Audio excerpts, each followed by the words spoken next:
Good day to all of those millions around the world that follow the Smith and Rowland podcast here on kingdompropheticsociety.org, kingdompropheticsociety.org. You should go there and join. Won't cost you a dime because we have sponsors and those that sponsor the program. Today's sponsor is Coffee Cup. Oh, they're back, are they? Yes, Coffee Cup made a return visit to sponsor. So all of you that's out there drinking a cup of coffee right now, the cup you hold in your hand has sponsored our show. How are you today, Mr. I'm good, Smith? Rowland. How are you doing? I'm fair.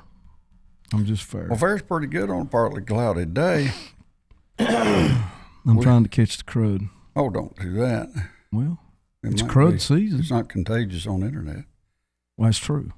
I got I saw a little report this morning, kind of, I don't know, made me think, but Tucker Carlson was being interviewed on asked him why he was buying a house in Qatar. Mm-hmm. And he said because he was an American. Well. And he was free.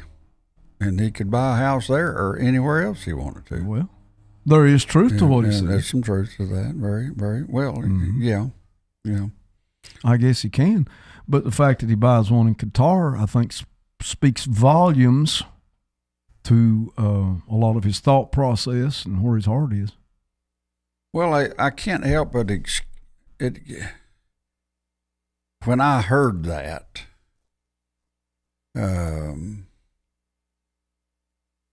I was reminded of a joke that an old man, I heard him tell his son-in-law 40 years ago, and I don't know why this came to my mind.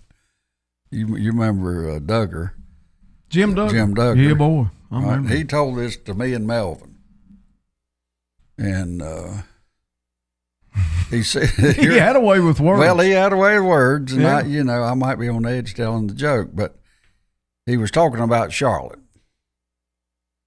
And he said if he had a home in hell and a home in Charlotte, he'd sell his home in Charlotte and go home.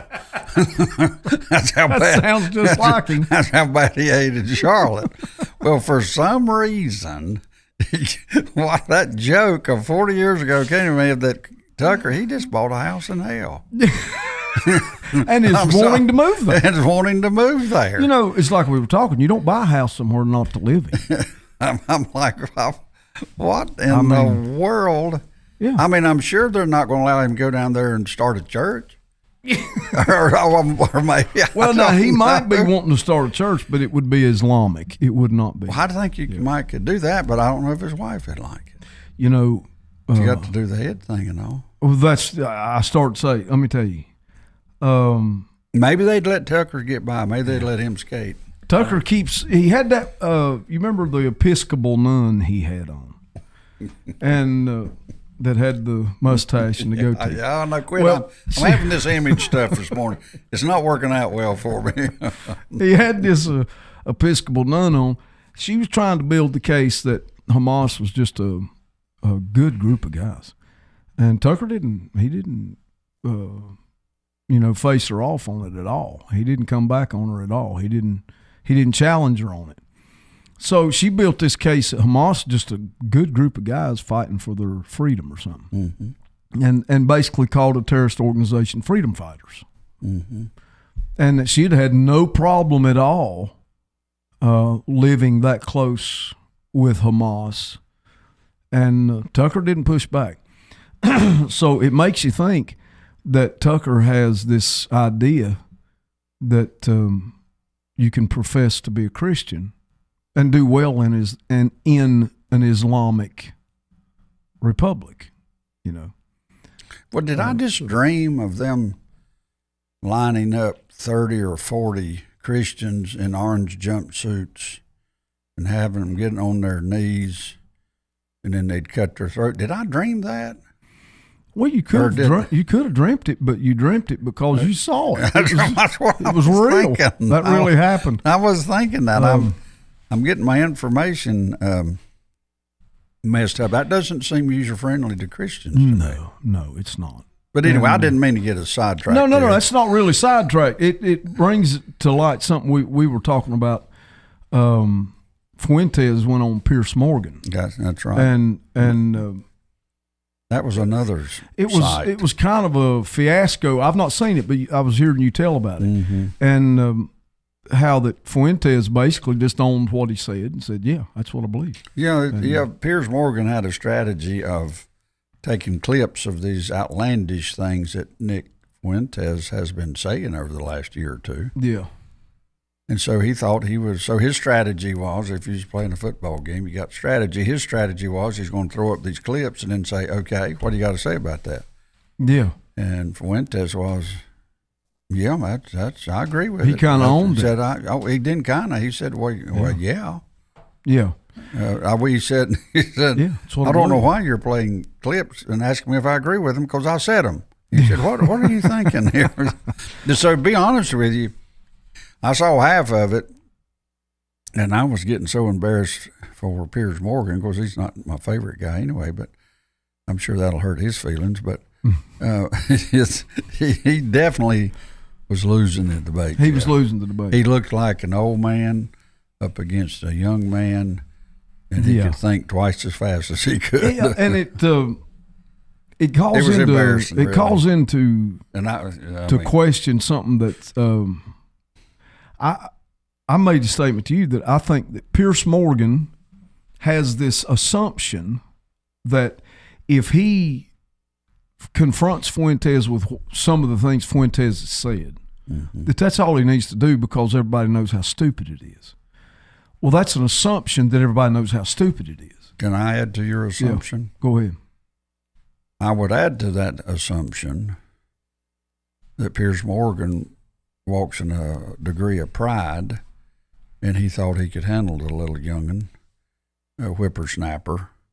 And I would agree with that totally. And I think pride was driving him too. Mm-hmm. But anyway, go ahead. Well, I would just say that I personally think I'm making an assumption, but I personally think that Pierce Morgan's assumption is wrong. Mm-hmm. I don't think that necessarily everyone's going to hear Fuentes' statements and automatically conclude. A large part would, maybe the majority would, but there is. I don't think that's the way it's working out. It's not working out that way, to my way of looking at it. I think those assumptions are wrong. Mm-hmm. I just think they're wrong, and that's evident now. You can just look at that one interview, absolutely, and pretty much tell that's what happened. So, so it is. I think with Tucker Carlson and Candace Owens, I think. And me and you was having a conversation earlier. How many people in the Christian world know what Tucker Carlson believes? They maybe have heard of him. They've maybe watched some of his stuff. But if you question them on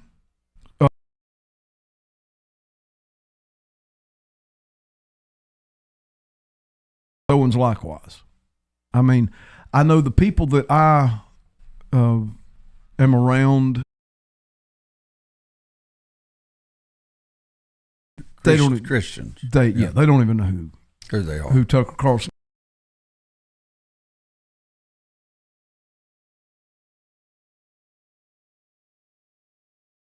That's always using either the Bible, just like Fuentes.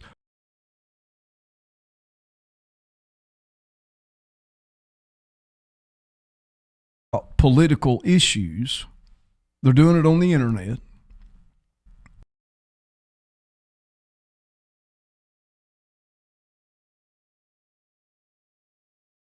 Disengage from that, or we're not going to participate. Which I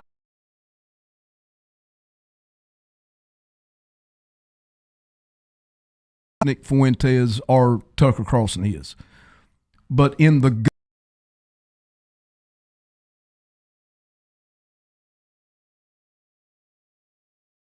world, there is this idea that Tucker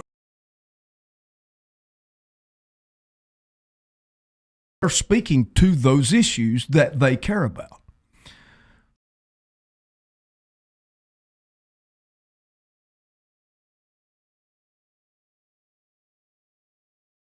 The landscape politically, and even in a large way,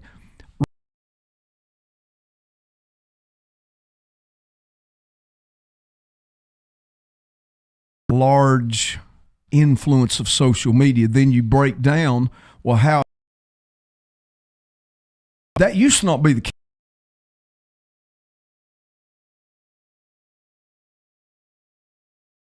Where else? And social media probably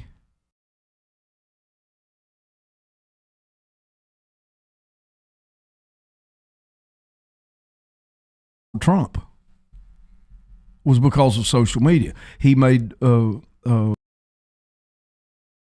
podcast.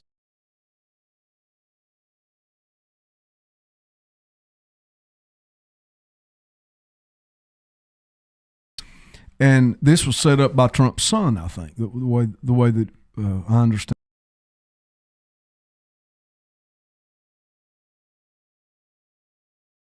Break down what is the largest segment of the social media world. What are they talking about?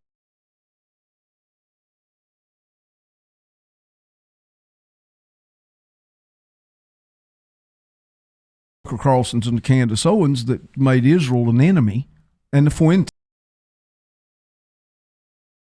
the name Christian.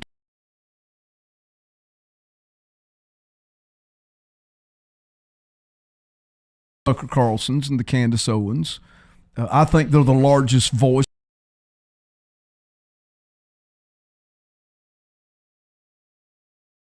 That makes any sense? Mm-hmm. How would you respond? Well, I just.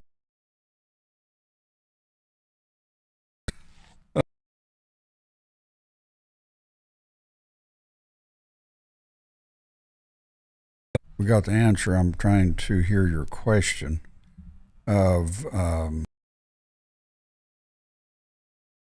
Ms. Tucker.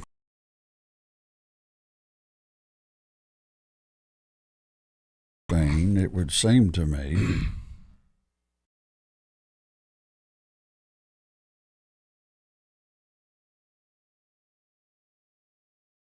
I think this is just me, it would have pushing their limit